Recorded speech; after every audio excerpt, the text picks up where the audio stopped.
Hello everyone. आज के इस वीडियो में हम लोग वोलेटिलिटी इंडेक्स के बारे में बात करेंगे कि वोलेटिलिटी इंडेक्स है क्या। तो एक्चुअल में हम लोग वोलेटिलिटी इंडेक्स को फियर इंडेक्स की तरह इंटरप्रेट कर सकते हैं।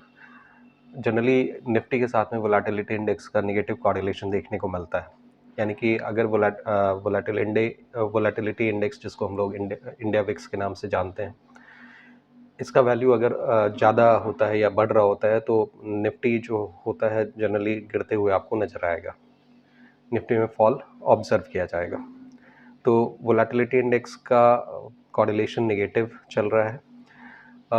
नॉर्मली जब मार्केट में क्रैश एक्सपेक्टेड होता है या मार्केट में क्रैश के चीज़ें जब देखने को मिलती हैं तो उस केस में वोलेटिलिटी इंडेक्स में बहुत ज़्यादा डेविएशन देखने को मिलता है। आज के डेट में अगर आप इंडिया विक्स का वैल्यू देखें तो अराउंड 10 to 11 के आसपास में चल रहा है, और कोविड के टाइम में ये वैल्यू 80 प्लस भी देखने को मिला है।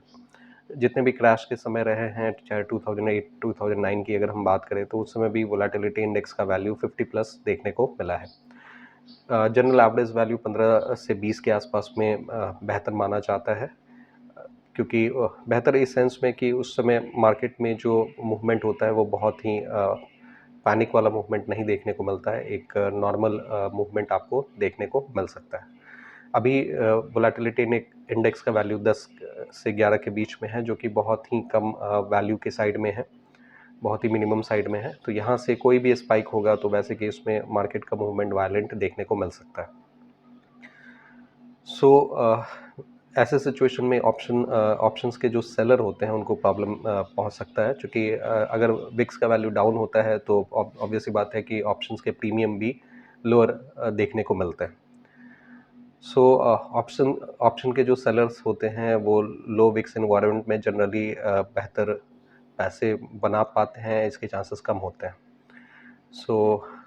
चूँकि प्रीमियम का जो वैल्यू होता है, ऑप्शंस प्रीमियम के वैल्यू वो बहुत ही ज़्यादा घटे हुए रहते हैं, बहुत कम रहते हैं। ये जो इंडिया विक्स है वो कैसे कैलकुलेट किया जाता है, तो इसकी अगर हम बात करें तो ये जो आपका कैलकुलेशन अगर आप देखेंगे तो एग्जैक्टली इसका मैथमेटिकल कैलकुलेशन रिक्वायर्ड नहीं है, इसका इंटरप्रिटेशन ही हमें देखना होता है, उसी के हिसाब से हम लोग उस पर बात कर रहे होते हैं। तो नॉर्मली इसका जो वैल्यू होता है that is based on options contract, जो भी आस्क और बिड प्राइस होते हैं ऑप्शन कॉन्ट्रैक्ट्स के, वो प्रेजेंट मंथ और नियर मंथ के हिसाब से। तो उन ऑप्शन कॉन्ट्रैक्ट्स के बिड एंड आस्क प्राइस के वैल्यूज़ के बेसिस पे आईवी कैलकुलेट किया जाता है, और आईवी जो है वो एक तरह से over the next 30 calendar days ये हमें मार्केट का वोलेटिलिटी बता रहा होता है। तो इसको हम लोग इस तरह से इंटरप्रेट कर सकते हैं। ये इंडिया विक्स से रिलेटेड एक क्विक लर्निंग था। होप ये आपको पसंद आया होगा। अगर आपको लगता है कि यहाँ से कुछ वैल्यू मिला है तो आप इस वीडियो को लाइक एंड सब्सक्राइब कर सकते हैं, और अगर आपके कुछ क्वेरीज हैं तो यहाँ पे आप कमेंट करना ना भूलें। So thanks for having me.